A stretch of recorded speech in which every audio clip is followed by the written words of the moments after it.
am Alex Rath from Board Game Co, and this is the News and Week in Review, where we dive into a variety of news events, the videos of the week, the topics, all those things. Topics, I haven't done topics in a long time. Although this week it is going to be a slightly different format than the regular Week in Review anyways. I won't have all the regular sections of the videos covered and all that. We'll get into it. I will be talking about news because, for better or for worse, mostly for worse. To be frank, it's good for clicks and views and engagement, but I wish the drama didn't exist. But we do have dramatic news, we have regular news, we have interesting news, and less interesting news. There's like 2 mini dramas going on this week, which is more than the usual. Usually it's like 1 a week, and the fact that there's usually 1 a week is a problem unto itself. Anyways, links and timestamps to everything relevant down below. Before we dive into the video, a note to our channel sponsor. Allplay is a channel sponsor. If you go to Allplay right now they're doing something new actually. They have a table drop. They're doing these kind of mini batches of like boutique tables that are not really like custom to your needs, but they're having their table makers explore various table designs and then put out little batches. I believe there's 20 available of the current table. You can go ahead and check that out at allplay.com. Just click on tables and it's the first thing that'll pop up. There's only 20 available, so act quickly, because I don't know how fast those 20 go. I don't know if they're all sold out already or not. We shall see. I hope they're not all sold out, because I have another video going up Monday that's going to shout them out too. So whatever. I guess I hope they are sold out, for better for them. Anyways, with that, let's go ahead and dive into the news. Let's start off with things that are a little on the tamer side and work our way up to the drama. From there, starting off, we have Sentinel's Multiverse. Sentinel's Multiverse is back. I don't remember if I talked about this. This was from last week. I don't remember if I did talk about it or not, though. But basically, Greater Than Games is back in the hands of founders Christopher Bedell, Paul Bender, has multiple games in development. So basically, the people behind Greater Than Games, if you may have seen this, Handelabra Games picked up the Sentinel's Multiverse license. They don't plan on getting into board games themselves, but they do have a team of people that will be getting into board games, specifically and notably the team behind Greater Than Games in general. So they are back in their different form, under the different titles and things, but producing some of the same games. I still don't know where Spirit Island ended up, and I hope it ends up somewhere fun, because that is a game that deserves to live on. In less exciting news, you have Osprey Games basically saying that they are getting rid of their board game division. Osprey is getting rid of the board game side of things, which is sad. It's sad for a variety of reasons. It's sad whenever someone like stops doing something cool, but it's also sad because it always makes me wonder, like, okay, were the board games not profitable enough? Like, Osprey has a lot of successful games under their belts, or at least what I thought were successful games. Maybe not successful enough. Maybe it's the state of the world and tariffs and all those things going on in the board game space that make this just like, there are companies that go away with a lot of, like, you know, undelivered stuff, and there's companies that just stop making things. Every time a company says it's just not worth us being in the space. Even things like when Cool Stuff Inc. stopped selling board games, that was like a weirdly pivotal moment. But it's a reminder that every single time you think a board game is too expensive, every single time you think that a publisher is asking too much money and it's not worth it, there's also people that are just saying, hey, there's not enough money in this space for us to be here, we are going to leave. Hopefully doing so without having undelivered games, but you never really know which way those things go. Then we have Direwolf, Capstone, and Chaosium signing on with Asmodee. These are 3 companies that they are signing on with distribution with Asmodee. Asmodee, speaking of which, is a perfect segue to our next article over on Board Game Wire over here. We have Asmodee, basically annual revenue surges to $1.68 billion. Their revenue is increasing, but the sales of their own board games is actually falling. Their distribution at this point accounts for, I believe, 73% of their total revenue. I think that was 72%. So close. 72% of its total revenue, up from 63% in the prior financial year. Basically, distribution is doing very well for Asmodee, even as the sales of their own games are falling a little. Make no mistake, they are doing great. Speaking of doing great, they announced some of their publishers that are going to be picked to be making Lord of the Rings games, which was interesting to me because I didn't see one in this article that I'm not sure how that works, but let's go ahead and get into it. Basically, they revealed the first slate of partner companies. This is an article they talked about a while ago. Board Game Wire did an interview before with Luke Petersmith from Asmodee, talking about how they're trying to manage the licensing and making sure people actually can get their hands on the license. They announced that a few people, Grand Gamers Guild, as well as Stoneblade Entertainment, as well as Play to Z, have all been selected by Asmodee to produce new Lord of the Rings games. I knew about Stoneblade Entertainment. They already have a upcoming Ascension Lord of the Rings game. I don't know what Grand Gamers Guild or Play to Z is doing, but I noticed that it did not mention Restoration Games, who I thought were doing a Lord of the Rings game. I thought they were, but they're not on the list, so I'm not entirely sure how that works. I think like the King's Dilemma, isn't that a Lord of the Rings game? Did I misunderstand that? I'm not entirely sure. But either way, that's something that will be coming up, and so that is what we have as far as you know, over here, Lord of the Rings games and Asmodee and all that. Which brings us to the drama pieces of the week. We'll start off with the mini drama, the one that you are less likely to have heard of, but certainly does exist. where basically on 6 Siege over here from Steamforged Games, they produced an update over on their page saying, hey, 6 Siege is in development, and here are the photos. And people quickly pointed out that that is a map, a board, a player board, the size of a palette that looks wrong. Further closer inspection showed that these pictures are definitely AI photos with the typical things you'd call artifacts, like little blips as far as like the way that, like that is not a normal, little map squiggle over here. This whole thing, it looks very AI generated, and that caused a lot of stir and ruckus because not only is it a problem to begin with, it also of course raises the question of why did you do that? Is actual production underway? What is the story with this game? This cursed game from Mythic Games and now Steamforged Games. What is going on with it? Steamforged Games did very quickly respond in the comments saying, hey, these are provided by the publisher, not publisher. They're provided by the production. And effectively saying these weren't from us. They're provided to us. We didn't look closely enough. We're looking into it. Now, obviously, you have to play the game of, well, what's going on here? Who to believe? I mean, I am biased here. I am friends with a lot of people at Steamforged Games, and I think they are very good people. I think, but more importantly, by the way, I think if you created these AI photos, you would realize how bad they looked. Like, they're getting flack for not looking at them and seeing the issues before sharing them with the community. That's a reasonable thing to get flack for. Also, I know that it's very easy to get the photo, not look, and pass it on. It is very easy to do that thing. Should you? No, but it's very easy. It would be far stupider, in my opinion. I'm not saying they didn't do it, but it'd be far stupider to generate an AI photo and not realize that the thing you generated looks so horrifically bad and inaccurate. I think that is something that is more likely to happen on the production side than the people who actually know the game. So I'm giving them the benefit of the doubt primarily because I think they are not that stupid to have generated this. Oversight and not looking closely enough, unfortunately, that's something that happens. It shouldn't, but it happens. But I'm giving them credit for their intelligence in this one.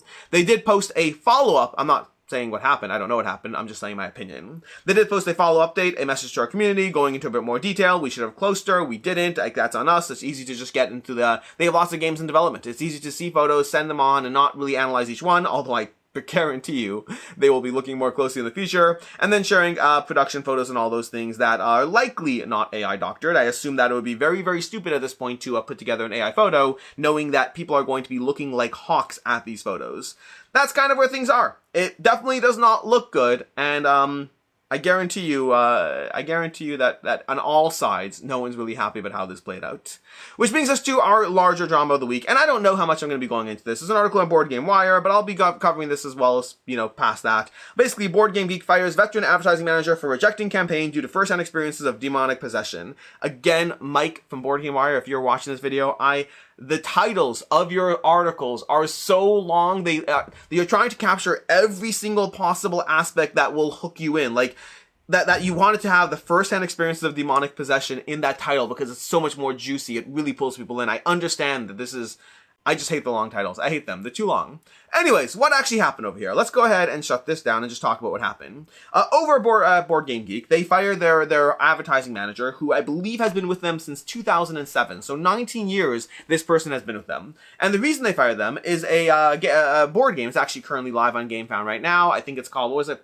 Possess Me, Satan, or whatever it is. It's a demon-themed game about possession. So they reached out to the advertising manager to run ads. And at first they didn't get a reply, and so they reached out again, at which point they got a reply effectively stating, you can look all this up, by the way, you check out the Board Game Wire article, there'll be links to everything, but effectively the short version of the response was, hey, I've been mulling this over, trying to figure out how to deal with this, but we can't run this ad. I can't bring it to me to do so. The demonic possession is real. I have personally been involved in helping rescue people from demons, and it's a real thing that people struggle with, and I can't in good conscience share this. And in reality, you probably shouldn't even have this game. You probably should reconsider making this game because it's a real thing that affects many people. Good luck, and I hope you understand.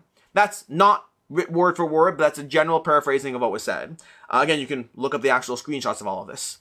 That resulted in him sharing it to Reddit, which resulted in very quickly things blowing up, which resulted in Board Game Geek very quickly, Octavian, one of the mods on Board Game Geek, basically saying, hey, this is obviously not in alignment with, well, they said two things. At first he said the ad would have been rejected anyway, although he did correct that later, but he said that regardless of whether it would be rejected or not, the way this is handled is completely not okay, and is, we're going to have to let him know that this is not something that can be done in the future. That's not relevant, because 2 or 3 hours later, Aldi, the owner of Board Game Geek, announced that he had been let go. Now, keep in mind, by the way, because there is a hunt for blood on this one, keep in mind that someone who has been with a company for 19 years being let go within a matter of 6 hours is incredibly quick decision making on Board Game Geek. And the reason I say this is because love or hate Board Game Geek, there's a lot of people that love them, there's a lot of people that hate them. They are getting it from both sides in this one. And I always have such a sympathy. You know, we're going to go on a tangent to this video. We're going to do a tangent over here. Enjoy. This is your topic of the week. There's a tangent going on. You can never make everyone happy in life. And the problem is you always have a mob of pitchforks of people on all sides who are unhappy with the way you are tackling a situation.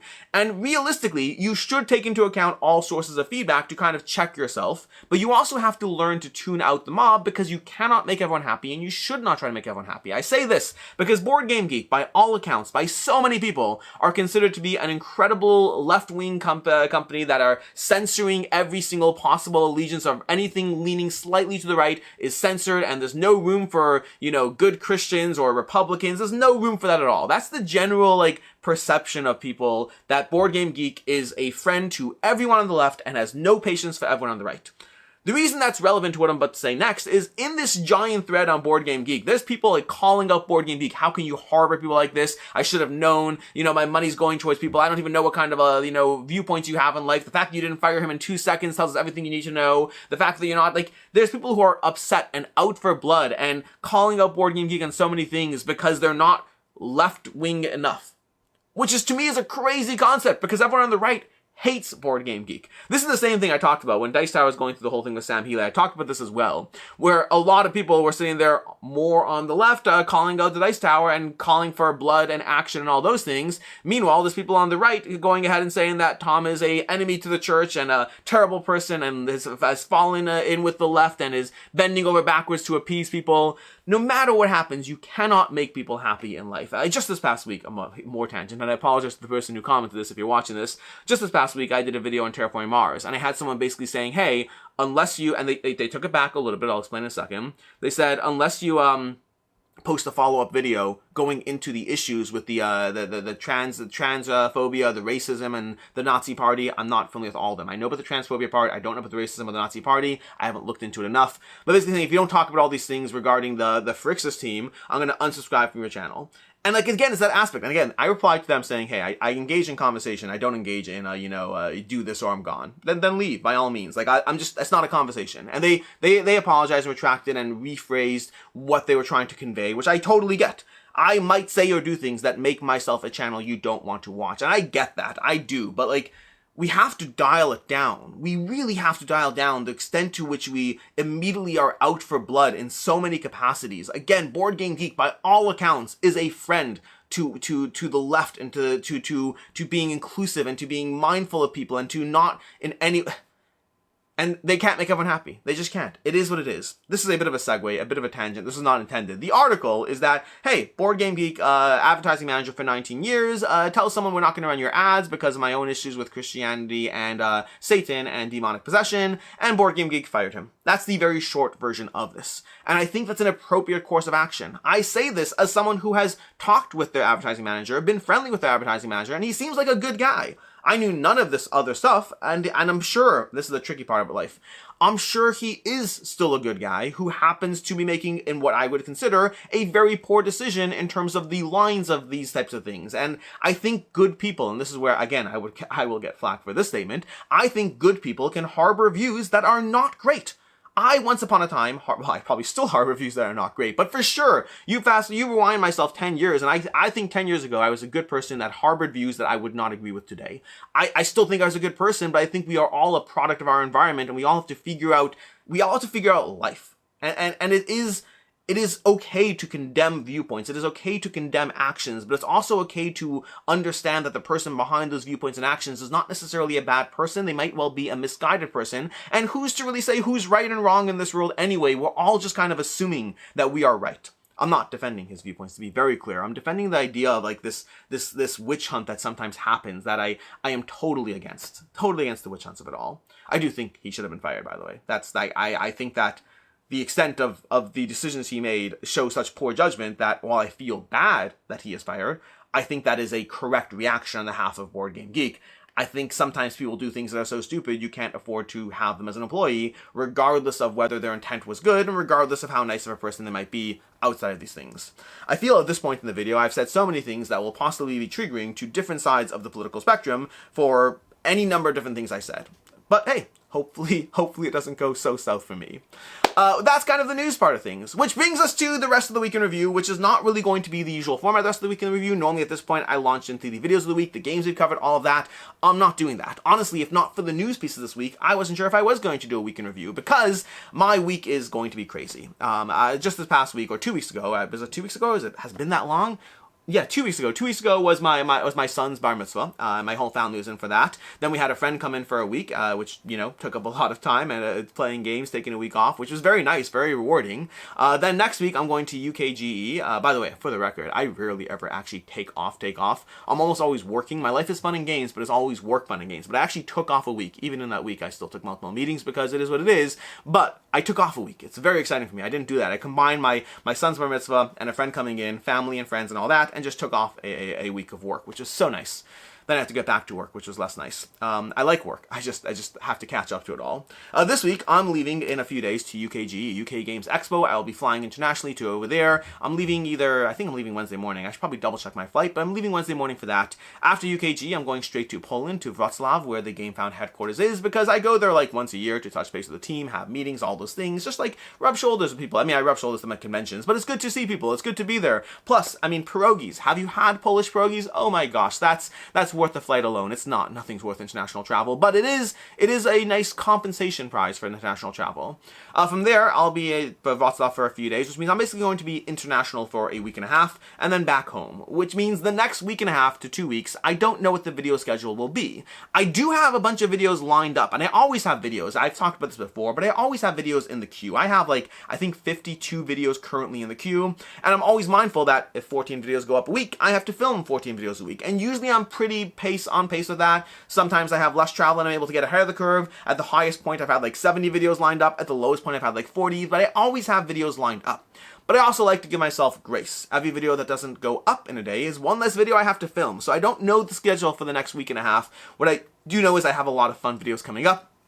I have on Monday, by the way, you should enjoy this. On Monday, I'll have a video talking about the 10 outstanding CMON campaigns, ranking them in the order that I most want them personally, because I think it's a fun video. It's good for views, it's good for engagement, and it's good to remind myself that some of these games I may never see, but I hope to see them. I also did that as an idea. The idea for that I had because I just did 10 upcoming campaigns that I'm most excited for, and then I wasn't sure how to include some of the CMON ones, because one of the CMON ones was this is past campaigns, but it made me think of that. It made me want to do that video. Point is, I have a bunch of videos going up this coming week. But past this coming week, I just don't know how the next week and a half will play out. There might be several days without videos. It might be an entirely normal schedule over the next 3 days, because I have 3 days before I have to leave. Over the next 3 days, I'll be taking a look at my calendar and deciding. But if videos aren't there, I'm fine. It's great. This past week when my friend was here, I took off I think there were 3 days in a row with no videos. Maybe it was only 2 days. I don't remember. But somebody commented hey, it was weird that you were gone, because you're usually not just disappearing for 2 to 3 days. But I was you know what? I'm